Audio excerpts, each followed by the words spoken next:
บทที่ 1 การมีส่วนร่วมทางภาษาภาษากรีกมีส่วนร่วมในภาษาอังกฤษค่อนข้างมาก แต่ภาษาอื่นๆ ก็มีคำหลายคนั่นเป็นความจริงมาก เป็นเรื่องที่น่าสนใจว่าภาษาวิวัฒนาการ และยืมจากกันเมื่อเวลาผ่านไป ำ ใช้คำภาษาอังกฤษทั่วไปหลายคำมีรากในภาษาละตินฝรั่งเศสและแม้แต่ภาษาอาหรับ แน่นอนแสดงให้เห็นถึงความเชื่อมโยงระหว่างวัฒนธรรมตลอดประวัติศาสตร์ ฉันคิดว่าการเรียนรู้เกี่ยวกับต้นกำเนิดเหล่านี้ สามารถเสริมสร้างความเข้าใจของเราเกี่ยวกับภาษาโดยรวม แน่นอนมันเหมือนกับการเปิดเผยเรื่องราวที่ซ่อนอยู่เบื้องหลังคำที่เราใช้ทุกวัน ลองสำรวจตัวอย่างของคำที่ยืม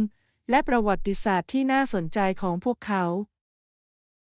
ฉันจะชอบสิ่งนั้น มันจะน่าสนใจที่จะเห็นว่าภาษาสะท้อนการแลกเปลี่ยนทางวัฒนธรรมอย่างไร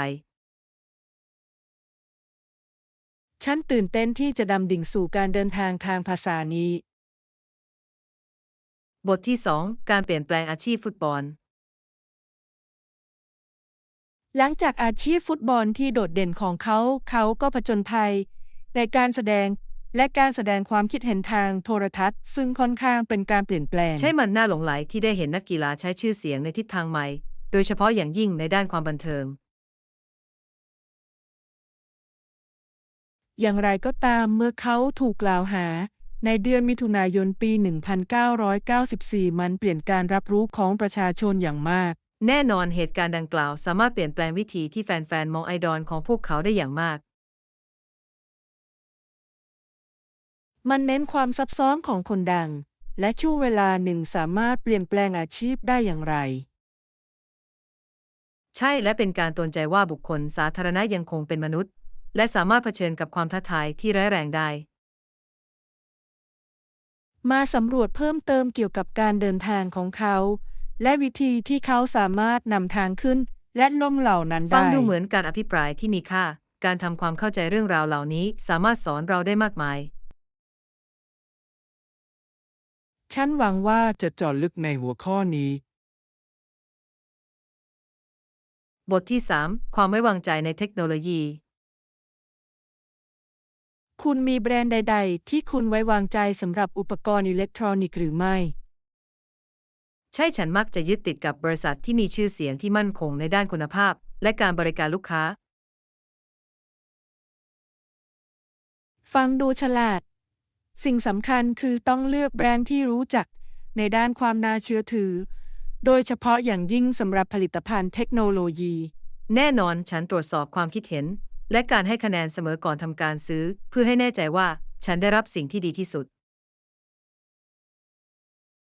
ฉันเห็นด้วย มันเป็นประโยชน์มากที่จะได้ยินจากลูกค้าคนอื่น ๆ เกี่ยวกับประสบการณ์ของพวกเขากับผลิตภัณฑ์เฉพาะ นอกจากนี้บางแบรนด์ยังให้การรับประกัน ซึ่งสามารถให้ความสบายใจในกรณีที่เกิดข้อผิดพลาด ใช้การรับประกันที่ดีสามารถสร้างความแตกต่างได้โดยเฉพาะอย่างยิ่งกับอุปกรณ์อิเล็กทรอนิกส์ราคาแพง เรามารวบรวมรายการแบรนด์ และผลิตภัณฑ์ที่เชื่อถือได้ก่อนที่เราจะไปช้อปปิ้ง นั่นเป็นความคิดที่ยอดเยี่ยม การได้รับข้อมูลจะช่วยให้เราตัดสินใจเลือกอย่างชาญฉลาด บทที่ 4 ความคืบหน้าเกี่ยวกับอาวุธ เกี่ยวกับอาวุธเหล่านี้เรายินดีที่ได้เห็นความก้าวหน้าที่แท้จริงเกิดขึ้นในช่วงไม่กี่ปีที่ผ่านมา ใช้ความก้าวหน้าในเทคโนโลยีได้นำไปสู่มาตรการด้านความปลอดภัยที่ดีขึ้น และการออกแบบที่มีประสิทธิภาพมากขึ้น แน่นอนเป็นสิ่งสำคัญที่เราต้องมุ่งเน้นไปที่นวัตกรรมในขณะเดียวกันก็พิจารณาผลกระทบทางจริยธรรม ฉันเห็นด้วยการพัฒนาอาวุธอย่างรับผิดชอบเป็นสิ่งสำคัญในการสร้างความมั่นใจในความสงบและความปลอดภัย ใช่และสิ่งสำคัญคือต้องมีการอภิปรายเกี่ยวกับผลกระทบของเทคโนโลยีเหล่านี้ต่อสังคม แน่นอนมาสำรวจว่าความก้าวหน้าเหล่านี้สามารถสมดุลกับความจำเป็นในการพิจารณาด้านความปลอดภัยและจริยธรรมได้อย่างไร ฉันตื่นเต้นที่จะเจาะลึกหัวข้อที่ซับซ้อนนี้ ฉันด้วยการทำความเข้าใจปัญหาเหล่านี้ จะช่วยให้เรามีส่วนร่วมในการสนทนาที่มีความหมาย การอภิปรายของเราสามารถนำไปสู่การรับรู้และการตัดสินใจอย่างมีข้อมูล บทที่ 5 ปรับให้เข้ากับความต้องการ เราจะตอบสนองความต้องการเหล่านั้นในขณะที่ปรับผลิตภัณฑ์และบริการของเราให้เข้ากับตลาดได้อย่างไร นั่นเป็นคำถามที่สำคัญ การทำความเข้าใจความต้องการของลูกค้าเป็นสิ่งสำคัญสำหรับกลยุทธ์ทางธุรกิจที่ประสบความสำเร็จ แน่นอน เราต้องรับฟังความคิดเห็นและมีความยืดหยุ่นในแนวทางด้านนวัตกรรมของเรา ใช้การปรับตัวให้เข้ากับความต้องการที่เปลี่ยนแปลงสามารถทำให้เราแตกต่างจากคู่แข่ง แน่นอน มันเกี่ยวกับการเป็นเชิงรุกและคาดการณ์แนวโน้มก่อนที่มันจะเกิดขึ้นอย่างเต็มที่ ฉันเห็นด้วยการจับนิ้วของเราติดตามชีพจรของตลาดช่วยให้มั่นใจได้ว่า เรายังคงมีความเกี่ยวข้องอยู่ ลองระดมความคิดเกี่ยวกับวิธีที่เราสามารถปรับปรุงข้อเสนอของเราเพื่อให้บริการลูกค้าของเราได้ดียิ่งขึ้น ฟังดูเหมือนความคิดที่ยอดเยี่ยม การทำงานร่วมกันในเรื่องนี้ จะนำไปสู่โซลูชันที่สร้างสรรค์มากขึ้น ฉันรอคอยที่จะเห็นสิ่งที่เราสามารถคิดร่วมกันได้ บทที่ 6 วางแผนการเดินทาง คุณกำลังวางแผนการเดินทางเร็วๆนี้หรือไม่ ฉันอยากรู้เกี่ยวกับแผนการเดินทางของคุณ ใช่ฉันกำลังจะไปเป้สะพายหลังในยุโรป และฉันตื่นเต้นมากกับเรื่องนี้ ฟังดูน่าอัศจรรย์ ยุโรปมีให้มากมายในแง่ของวัฒนธรรมและการผจญภัย แน่นอนฉันรอไม่ไหวที่จะสำรวจเมืองใหม่ และพบผู้คนที่น่าสนใจระหว่างทาง คุณวางแผนที่จะออกไปเมื่อไหร่ การมีไทม์ไลน์สำหรับการบรรจุ และการเตรียมการเป็นเรื่องดีเสมอ ฉันกำลังวางแผนที่จะออกไปในเดือนหน้าดังนั้นฉันจึงมีเวลาในการจัดระเบียบทุกอย่าง นั่นฉลาด มันจะช่วยให้คุณมีเวลามากมายในการวิจัยจุดหมายปลายทาง และวางแผนการเดินทางของคุณ ใช่และฉันต้องการให้แน่ใจว่าฉันบรรจุเบา แต่ยังมีทุกสิ่งที่ฉันต้องการสำหรับการเดินทางด้วย มาดูรายการบรรจุภัณฑ์ของคุณด้วยกันเพื่อให้แน่ใจว่าคุณจะไม่ลืมอะไรที่สำคัญ บทที่ 7 การจองเที่ยวบิน สวัสดีอนุญาตให้นำสัตว์เลี้ยงเข้าเที่ยวบินนี้ หรือไม่ฉันต้องการให้แน่ใจว่าฉันสามารถนำสุนัขตัวเล็กของฉัน ใช่ ไป อนุ ด้วย ญาตให้นำสัตว์เลี้ยงขนาดเล็กเข้าไปในห้องโดยสาร ซึ่งเป็นข่าวดีสำหรับนักเดินทางเช่นเรา นั่นยอดเยี่ยม ฉันจะรู้สึกดีขึ้นมากเมื่อรู้ว่าเพื่อนขนของฉันสามารถอยู่กับฉันได้ระหว่างเที่ยวบิน แน่นอนมันสะดวกสบายมากกว่าที่จะมีพวกเขาอยู่ใกล้ๆมากกว่าทิ้งไว้ที่บ้าน หรือในคอกน้ำ ฉันเห็นด้วย ฉันจะต้องตรวจสอบข้อกำหนดเฉพาะสำหรับการนำสุนัขของฉันเช่นขนาดของพาหนะ ใช่นั่นเป็นสิ่งสำคัญ สายการบินแต่ละสายการบินมีกฎของตัวเองดังนั้นจึงควรเตรียมพร้อม ฉันจะแน่ใจว่าได้บรรจุของเล่นโปรดของเขา เพื่อทำให้เขาสงบระหว่างการเดินทาง นั่นเป็นความคิดที่ชาญฉลาดอาเทมที่คุ้นเคยสามารถช่วยบรรเทาความวิตกกังวลในสถานการณ์ใหม่ๆได้จริง ฉันหวังว่าจะแบ่งปันประสบการณ์การเดินทางนี้กับสัตว์เลี้ยงของฉัน ๆ บทที่ 8 นิยายและความลึกลับ ฉันรักนิยายและนวนิยายลึกลับพวกเขาพาฉันเข้าสู่โลกอื่นจริง นั่นยอดเยี่ยมมีสิ่งมหัศจรรย์เกี่ยวกับการหลบหนีไปในหนังสือเล่มที่ดีที่เต็มไปด้วยความตื่นเต้นและปริศนา ๆ แน่นอน ฉันพบว่าการดื่มด่ำกับเรื่องราวที่แตกต่างกันช่วยให้ฉันผ่อนคลายและผ่อนคลาย ใช่และการบิดและเลี้ยวในความลึกลับสามารถทำให้คุณอยู่ขอบที่นั่งได้ แน่นอน ฉันสนุกกับการพยายามเดาผลลัพธ์ก่อนที่ฉันจะถึงจุดสิ้นสุดของหนังสือ มันสนุกเสมอที่จะดูว่าสัญชาตญาณของคุณถูกต้อง หรือผู้เขียนทำให้คุณประหลาดใจ ฉันเห็นด้วย มาแบ่งปันชื่อเรื่องโปรดของเรากันเถอะฉันกำลังมองหาคำแนะนำใหม่ๆอยู่เสมอ ฟังดูดีมาก ฉันอยากได้ยินเกี่ยวกับหนังสือที่ทำให้คุณหลงใหลเมื่อเร็วๆนี้ ฉันรอไม่ไหวที่จะแลกเปลี่ยนรายการของเรา และค้นพบผู้เขียนใหม่ด้วยกัน บทที่ 9 ความสนุกฮาโลวีน ผู้ใหญ่ที่เปิดประตูแซงทำเป็นกลัว แล้วใส่ขนมลงในกระเป๋าเปิดของเด็กแต่ละคน ฟังดูเหมือนประเพณีฮาโลวีนที่สนุกสนาน มันเพิ่มองค์ประกอบแห่งความประหลาดใจสำหรับเด็กฮ่าฮะ ใช่ฉันคิดว่ามันเป็นวิธีที่ยอดเยี่ยมในการมีส่วนร่วมกับชุมชน และทำให้ประสบการณ์ที่น่าจดจแน่นอนความตื่นเต้นบนใบหน้าของเด็กเมื่อพวกเขาได้รับขนมนั้นไม่มีค่า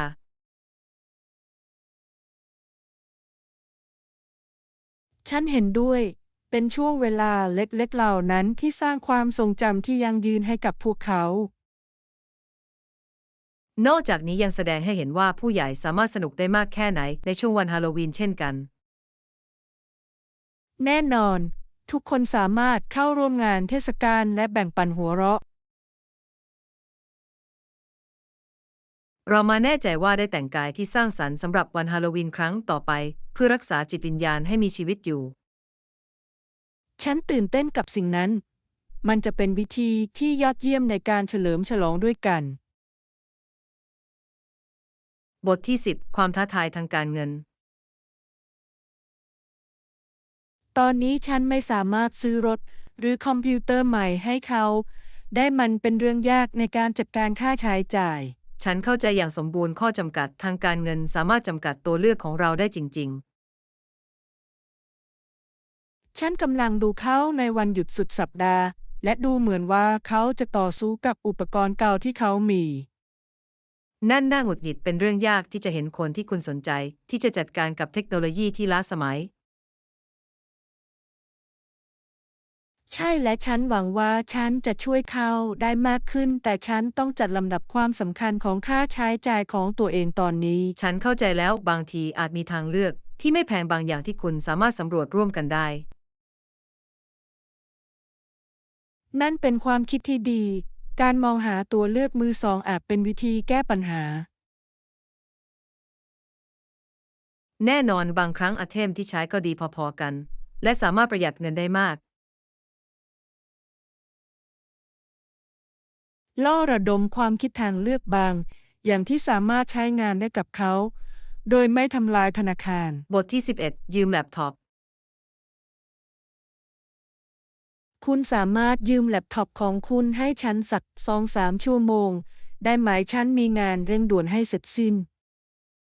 แน่นอนแต่คุณกำลังวางแผนที่จะทำอะไรกับมัน ฉันต้องทำการนำเสนอให้เสร็จสมบูรณ์สำหรับการประชุมที่กำลังจะมาถึง และคอมพิวเตอร์ของฉันกำลังทำงานอยู่ ฉันเข้าใจเพียงตรวจสอบให้แน่ใจว่าได้บันทึกทุกอย่างอย่างถูกต้อง และส่งคืนทันทีที่คุณทำเสร็จแล้ว แน่นอน ฉันจะดูแลมันอย่างดี และตรวจสอบให้แน่ใจว่ามันกลับมาหาคุณอย่างรวดเร็ว ขอบคุณฉันขอบคุณว่าคุณมีความรับผิดชอบต่อสิ่งของฉัน ไม่มีปัญหา ฉันจะตรวจสอบให้แน่ใจว่าได้เก็บไว้ในสภาพที่สมบูรณ์แบบในขณะที่ฉันใช้ ยอดเยี่ยมเพียงแจ้งให้เราทราบหากคุณต้องการความช่วยเหลือเกี่ยวกับการนำเสนอของคุณ ฉันจะข้อมูลของคุณมีค่าเสมอ บทที่ 12 ชีวิตในหมู่บ้าน ชีวิตในหมู่บ้านนั้นแตกต่างจากเมืองมาก มันเงียบสงบและผ่อนคลายอย่างไม่น่าเชื่อ ฉันเห็นด้วยความเรียบง่ายของชีวิตในหมู่บ้านมีเสน่ห์บางอย่าง ใช่ผู้คนชอบใช้วันหยุดพักผ่อนใกล้ทะเลสาบที่อยู่ใกล้ฮ่าฮะ ฟังดูน่ารักการอยู่ริมน้ำสามารถผ่อนคลายและฟื้นฟูได้มาก แน่นอน เป็นจุดที่สมบูรณ์แบบสำหรับการตกปลาว่ายน้ำหรือเพียงแค่เพลิดเพลินกับทิวทัศน์ ฉันคิดว่าช่วงเวลาที่เงียบสงบเหล่านั้นที่ใช้ไปริมทะเลสาบสามารถสร้างความทรงจำที่สวยงามได้ แน่นอน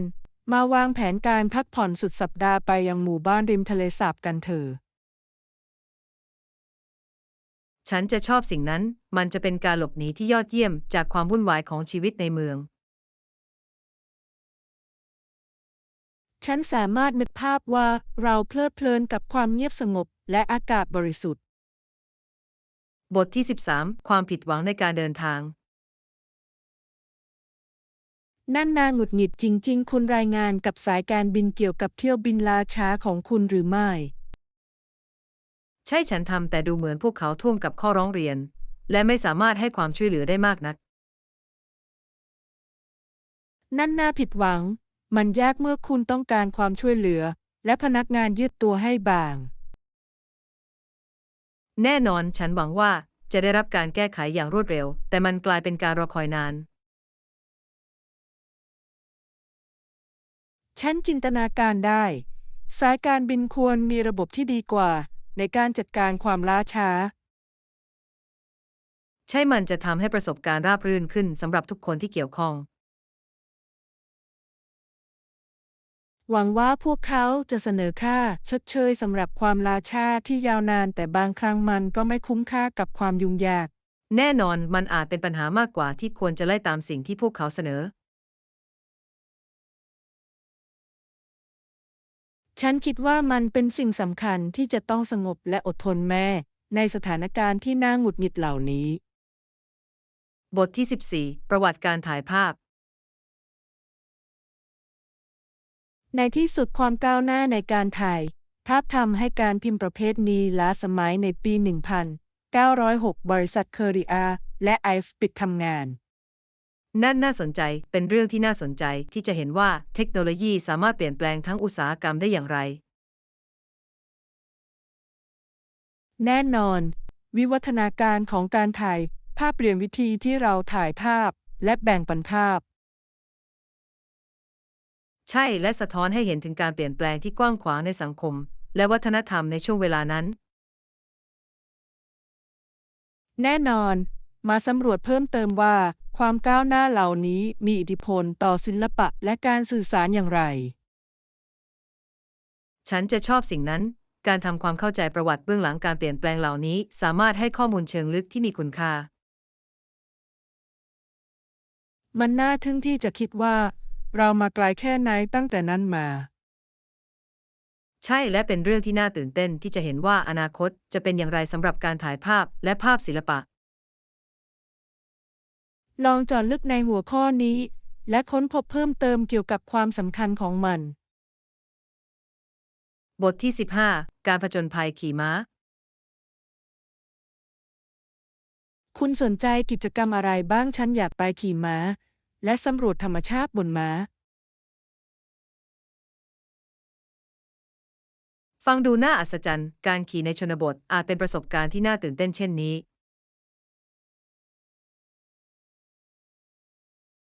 แน่นอน เป็นวิธีที่ยอดเยี่ยมในการเชื่อมต่อกับธรรมชาติ และเพลิดเพลินไปกับกิจกรรมกลางแจ้งที่ยอดเยี่ยม ใช่และช่วยให้คุณเห็นภูมิทัศน์จากมุมมองที่แตกต่างกัน ฉันสามารถจินตนาการได้ว่าการขี่ไปตามเส้นทางที่ล้อมรอบด้วยต้นไม้ และสัตว์ป่าจะ แน่ เงีย น บ อ ส น งบ มัน แค่ จะ ไห เป็น นการหลบหนีที่ยอดเยี่ยมจากการปวดประจำวัน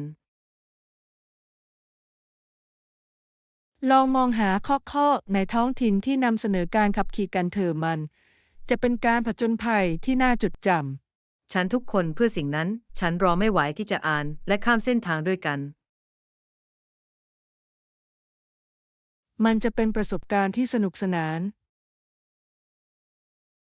บทที่ 16 แผนการเดินทาง เฮ้ฉันคิดที่จะไปเที่ยวในปีนี้ มันจะเป็นประสบการณ์ที่น่าทึ่ง ฟังดูน่าตื่นเต้นการเดินทางอาจเป็นวิธีที่สมบูรณ์แบบในการสำรวจวัฒนธรรมใหม่และพบปะผู้คนใหม่ แน่นอน ฉันต้องการดื่มด่ำกับสภาพแวดล้อมที่แตกต่างกันมา และดูว่าผู้อื่นมีชีวิตอย่างไร ใช่และมันสามารถขยายมุมมองของคุณเกี่ยวกับชีวิตได้จริงๆจุดหมายปลายทางใดที่คุณนึกถึง ฉันกำลังพิจารณาสถานที่ในยุโรป โดยเฉพาะอย่างยิ่งเนื่องจากมีประวัติศาสตร์ และความงามมากมายให้สำรวจ นั่นเป็นทางเลือกที่ยอดเยี่ยมแต่ละประเทศมีเสน่ห์และสถานที่ท่องเที่ยวที่เป็นเอกลักษณ์ของตัวเอง แน่นอน ฉันคิดว่ามันน่าทึ่งที่จะเยี่ยมชมสถานที่สำคัญ อันโดดเด่น และลองอาหารท้องถิ่นดั้งเดิม ใช่และการมีแผนการเดินทางอย่างดีสามารถช่วยให้คุณใช้เวลาที่นั่นให้เกิดประโยชน์สูงสุด มาเริ่มทำแผนที่ไอเดียด้วยกันมันจะสนุกที่จะวางแผนการผจญภัยนี้ บทที่ 17 มรดกของเชคสเปียร์ คุณรู้หรือไม่ว่าเชคสเปียร์เสียชีวิตในปี 1616 แต่งานเขียนของเขายังคงเป็นที่นิยมในปัจจุบัน ใช่มันน่าทึ่งว่าผลงานของเขาทนต่อการทดสอบเวลาและยังคงสะท้อนกับผู้คนอย่างต่อเนื่อง แน่นอน ละครและโซเน็ตของเขาจับภาพทีมสากลที่ยังคงเกี่ยวข้องในชีวิตของเรา ฉันเห็นด้วยความลึกของตัวละครของเขาและความซับซ้อนของพล็อตของเขานั้นเหนือการเวลา แน่นอน มันน่าทึ่งว่าเขาสามารถสำรวจอารมณ์ของมนุษย์ได้อย่างลึกซึ้งได้อย่างไร และอิทธิพลของเขาที่มีต่อภาษาอังกฤษนั้นเป็นอันยิ่งใหญ่วลีมากมายที่เราใช้ในปัจจุบันมีต้นกำเนิดมาจากผลงานของเขา ใช่มันเหลือเชื่อที่จะคิดว่าคนหนึ่งสามารถกำหนดภาษาและวัฒนธรรมได้อย่างมีนัยสำคัญได้อย่างไร ลองดำดิ่งลึกเข้าไปในผลงานที่ไม่ค่อยเป็นที่รู้จักของเขาและดูว่าเราสามารถพบอัญมณีอะไรได้บ้าง ฟังดูเหมือนความคิดที่ยอดเยี่ยม ฉันตื่นเต้นที่ได้ค้นพบเพิ่มเติมเกี่ยวกับผลงานวรรณกรรมของเขา บทที่ 18 ความคืบหน้าด้านสุขภาพ ความก้าวหน้าในการรักษาวิถีชีวิตที่มีสุขภาพดีเป็นแรงจูงใจคุณเคยเปลี่ยนแปลงอาหารของคุณเมื่อเร็วๆนี้หรือไม่ ใช่ฉันเริ่มรวมผักและผลไม้ลงในมื้ออาหารมากขึ้นแล้ว และฉันรู้สึกดีมาก นั่นยอดเยี่ยม การรับประทานอาหารที่สมดุลสามารถเพิ่มระดับพลังงานและความเป็นอยู่ที่ดีโดยรวมได้ แน่นอนฉันสังเกตเห็นว่าฉันมีความแข็งแกร่งมากขึ้นตลอดทั้งวันซึ่งเป็นการเปลี่ยนแปลงที่ดี ฉันคิดว่ามันยอดเยี่ยมที่คุณกำลังมุ่งเน้นไปที่โภชนาการมันเป็นส่วนสำคัญของวิถีชีวิตที่มีสุขภาพใช่ดี และฉันก็พยายามรักษาความชุ่มชื้นด้วย ซึ่งฉันคิดว่ามีความสำคัญเท่าเทียมกัน แน่นอน น้ำมีบทบาทสำคัญในการรักษาพลังงานของเรา และช่วยให้ร่างกายทำงานได้อย่างถูกต้อง เรามาสนับสนุนซึ่งกันและกันในการเดินทางเพื่อสุขภาพของเราต่อไป มันทำให้การอยู่ตามเส้นทางได้ง่ายขึ้น ฉันทุกคนเพื่อสิ่งนั้น เราร่วมกันเราสามารถกระตุ้นให้กัน และกันทำทางเลือกที่ดีต่อสุขภาพ บทที่ 19 ความเข้าใจทางวัฒนธรรม สิ่งสำคัญคือต้องส่งเสริมการเปิดกว้างของรัฐบาลเกี่ยวกับสิทธิพลเมือง และสิทธิมนุษยชนเราเชื่อในแนวคิดพื้นฐานเดียว แน่นอนการส่งเสริมความเท่าเทียมกัน และความเคารพต่อบุคคลทุกคนเป็นสิ่งจำเป็นสำหรับสังคมที่เจริญรุ่งเรือง ใช่และเป็นสิ่งสำคัญที่ทุกคนต้องรู้สึกว่าสิทธิของพวกเขาได้รับการคุ้มครองและคุ้มค่า ฉันเห็นด้วยการทำความเข้าใจมุมมองทางวัฒนธรรมที่แตกต่างกันสามารถนำไปสู่การเอาใจใส่และความร่วมมือมากขึ้น แน่นอน เราควรส่งเสริมการสนทนาระหว่างกลุ่มที่หลากหลายเพื่อเสริมสร้างชุมชนของเรา ใช่และสิ่งสำคัญคือต้องฟังเสียงที่ตกอยู่ในอดีต มาสำรวจวิธีที่เราสามารถสนับสนุนสิทธิเหล่านี้ในชุมชนท้องถิ่นของเรากันเถอะ ฟังดูเหมือนแผนที่ยอดเยี่ยม ด้วยกันเราสามารถสร้างผลกระทบเชิงบวกได้ ฉันตื่นเต้นที่ได้เห็นว่าเราสามารถนำไปสู่การเปลี่ยนแปลงที่มีความหมายได้อย่างไร บทที่ 20 การเพิ่มประสิทธิภาพเชิงสร้างสรรค์ ใช่ฉันชอบเปลี่ยนวัตถุเก่า ให้กลายเป็นสิ่งใหม่ และมีประโยชน์มันเป็นกระบวนการที่คุ้มค่า นั่นน่าทึ่งนะไซเคิลิงไม่เพียงแต่ช่วยสิ่งแวดล้อม แต่ยังกระตุ้นความคิดสร้างสรรค์อีกด้วย แน่นอน มันน่าหลงไหลที่ได้เห็นว่าจินตนาการเล็กน้อยสามารถเติมชีวิตใหม่ให้กับสิ่งของที่ถูกทิ้งได้อย่างไร ใช่และเป็นวิธีที่ยอดเยี่ยมในการปรับแต่งพื้นที่ของคุณด้วยชิ้นส่วนแฮนด์เมดที่ไม่เหมือนใคร แน่นอน ฉันคิดว่ามันเพิ่มตัวละคร และแสดงให้เห็นถึงความมุ่งมั่นต่อความยั่งยืน ฉันเห็นด้วย นอกจากนี้อาจเป็นกิจกรรมสนุกที่ทำกับเพื่อนหรือครอบครัว ลองระดมความคิดบางโครงการที่เราสามารถทำงานร่วมกันได้ฉันอยากจะทำงานร่วมกัน ฟังดูเหมือนความคิดที่ยอดเยี่ยม ฉันรอไม่ไหวที่จะดูว่าเรามาทำอะไร มันจะเป็นการเดินทางที่สนุกสนานของความคิดสร้างสรรค์และนวัตกรรม บทที่ 21 การค้นพบทางดาราศาสตร์ แนวคิดเฮลิโอเซนทริกนั้นปฏิวัติ และนักดาราศาสตร์คนอื่น ได้ทำงานสำคัญบางอย่างที่สนับสนุนมัน ใช่มันน่าทึ่งว่าโคเปอร์นิคัสและนักดาราศาสตร์ในภายหลังเปลี่ยนความเข้าใจของเราเกี่ยวกับจักรวาลได้อย่างไร แน่นอน การค้นพบของพวกเขาท้าทายความเชื่อที่มานาน และเปิดประตูสู่ดาราศาสตร์สมัยใหม่ ฉันเห็นด้วย มันน่าอัศจรรย์ที่คิดว่าเราได้ไปไกลแค่ไหนในการทำความเข้าใจสถานที่ของเราในจักรวาล ใช่และเป็นเรื่องที่น่าสนใจที่จะเรียนรู้เกี่ยวกับการสังเกตที่นำไปสู่ทฤษฎีที่ล้ำสมัยเหล่านี้ แน่นอนการเดินทางแห่งการค้นพบในวิทยาศาสตร์เต็มไปด้วยความท้าทายและความชัยชนะ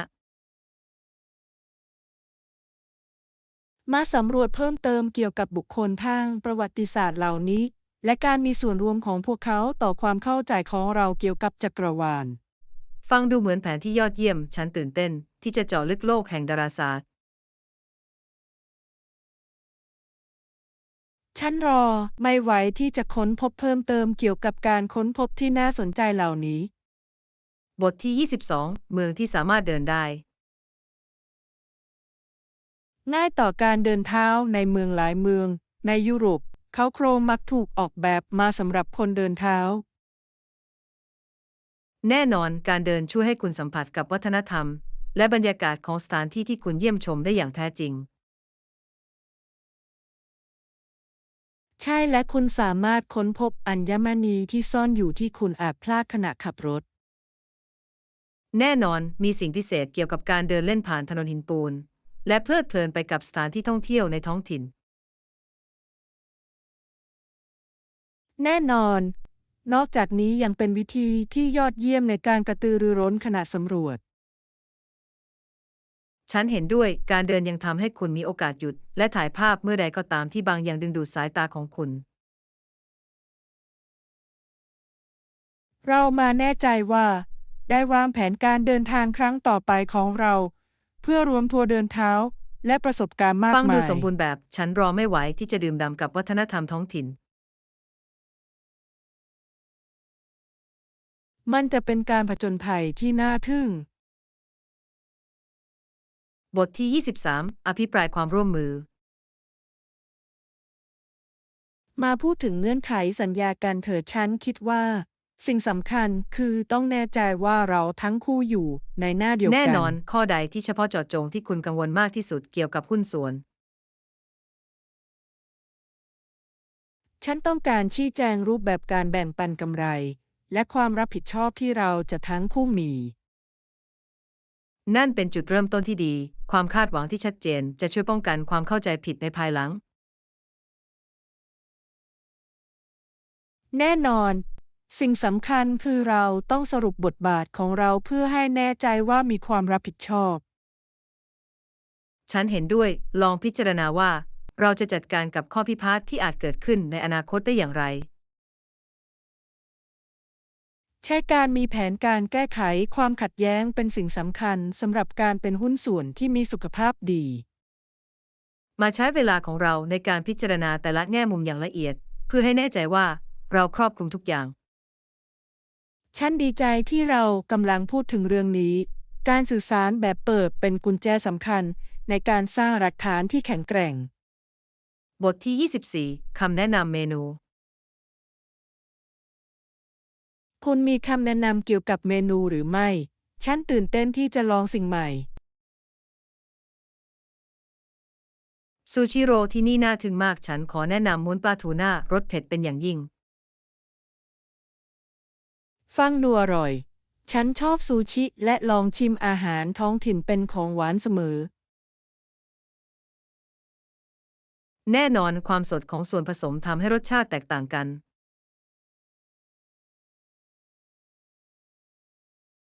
ฉันเห็นด้วย เรามาสั่งอาหารหลากหลายกัน เพื่อให้เราสามารถแบ่งปันและลิ้มลองอาหารต่างๆ ใช่ด้วยวิธีนี้เราสามารถเพลิดเพลินกับประสบการณ์เต็มรูปแบบของสิ่งที่ร้านอาหารมีให้ ฉันรอไม่ไหวที่จะดูว่าแต่ละม้วนถูกนำเสนออย่างไรซูชิถูกจัดเรียงอย่างมีศิลปะเสมอ ใช่มันเกือบเหมือนงานศิลปะบนจานมาให้แน่ใจว่าได้ถ่ายรูปด้วยกันเถอะ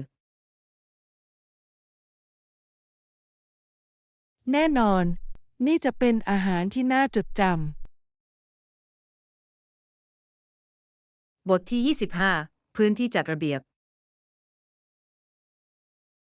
ำ ฟังดูเหมือนมัน แต่อย่างน้อยเราจะมีพื้นที่ที่สะอาด และเป็นระเบียบเมื่อเราทำเสร็จแล้ว แน่นอนมันน่าพอใจเสมอที่จะเห็นทุกอย่างในที่ที่ถูกต้อง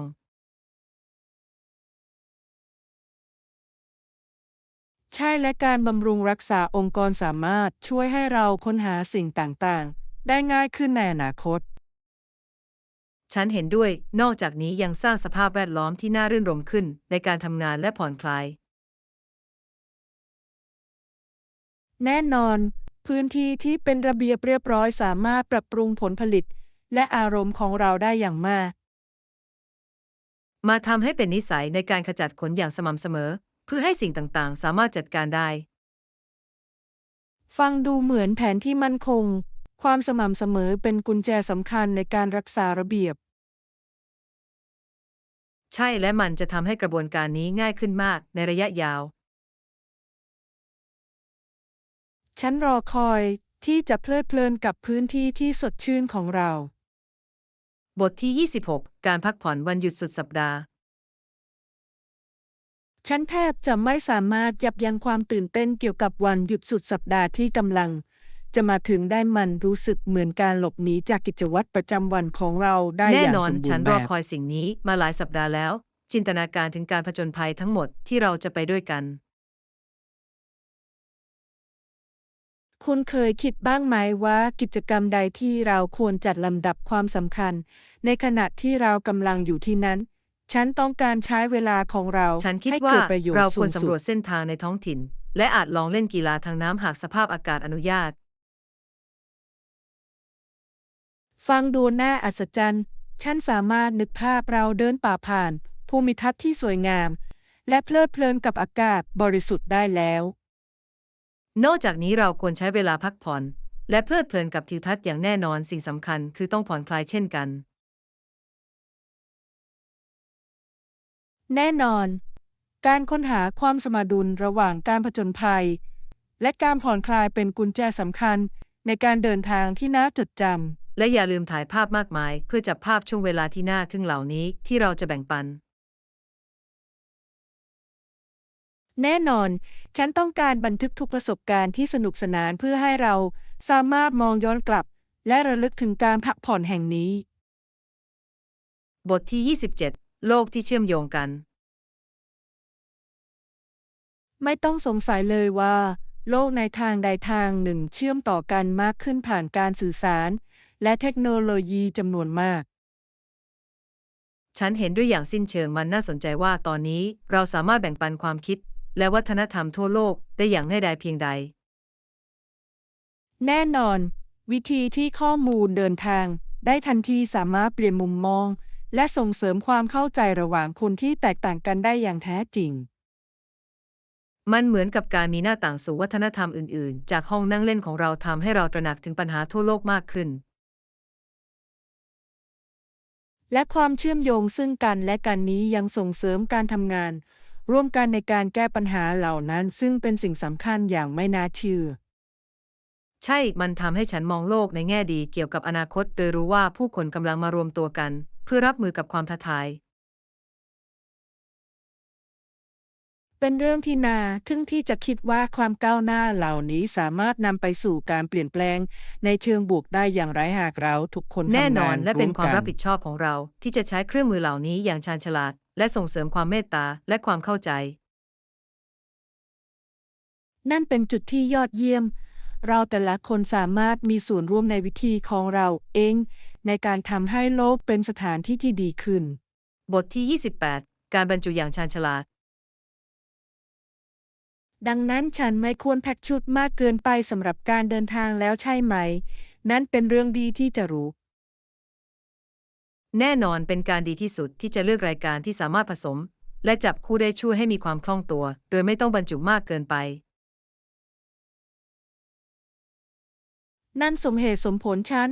มักจะดิ้นรนกับการตัดสินใจว่าจะทำอะไร เมื่อฉันสามารถทำให้มันเรียบง่าย ถูกต้องชิ้นส่วนสำคัญ 2-3 ชิ้นสามารถใช้งานได้ยาวนาน และช่วยเพิ่มพื้นที่สำหรับสิ่งจำเป็นอื่นๆ เช่นเครื่องใช้ในห้องน้ำหรือของว่าง นอกจากนี้ยังทำให้ง่ายต่อการพกพาสะดวกโดยเฉพาะอย่างยิ่งถ้าเรากำลังเคลื่อนย้ายจากที่หนึ่งไปอีกที่หนึ่ง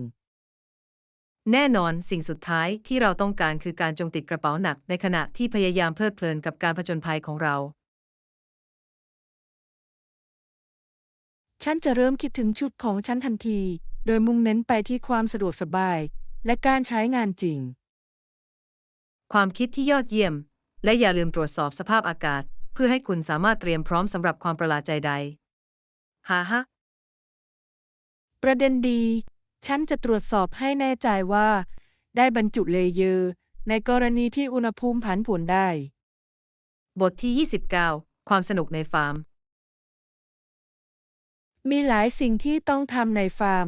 และฉันหวังว่าจะได้สัมผัสประสบการณ์จริง มันจะสนุกมาก แม่ของเธอเป็นพ่อครัวที่ดี และจะให้อาหารที่บ้านแสนอร่อยแก่เรา ฉันสามารถจินตนาการถึงส่วนผสมสดจากสวนได้แล้ว และฉันรอไม่ไหวที่จะลิ้มรสทุกอย่าง แน่นอนมีอะไรพิเศษเกี่ยวกับการกินอาหารที่ปลูกและเตรียมไว้ที่นั่น ๆ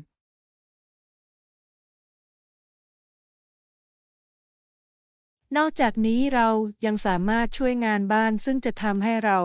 ได้รสชาติของชีวิตในฟาร์มอย่างแท้จริง ฉันรักความคิดนั้น มันจะเป็นวิธีที่ยอดเยี่ยมในการเชื่อมต่อกับธรรมชาติ และเรียนรู้สิ่งใหม่ด้วยกัน แน่นอน และมันจะดีที่จะหยุดพักจากชีวิตที่ยุ่งของเรา และเพลิดเพลินไปกับความเรียบง่ายของกิจกรรมในฟาร์ม ใช่ ฉันคิดว่าสภาพแวดล้อมที่เงียบสงบจะสดชื่น และฟื้นฟูสำหรับเราทั้งสองคน ฉันตื่นเต้นที่จะสร้างความทรงจำที่ยอดเยี่ยมในช่วงเวลาของเราในฟาร์ม บทที่ 30 คำแนะนำแสนอร่อย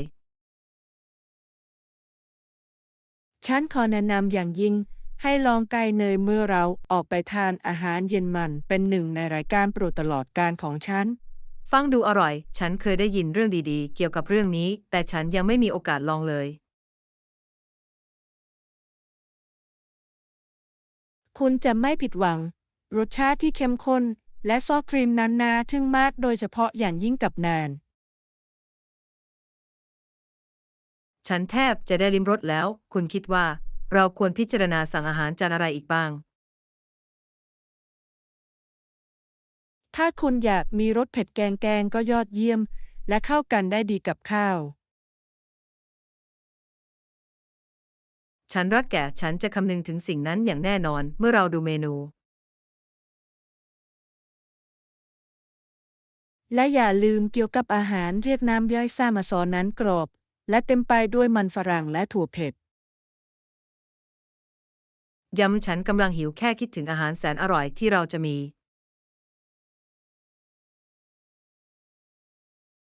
มันจะเป็นงานเลี้ยงแน่นอน เราควรเก็บที่ว่างสำหรับขนมโดยลัดซีมะม่วงเป็นสิ่งที่ต้องลอง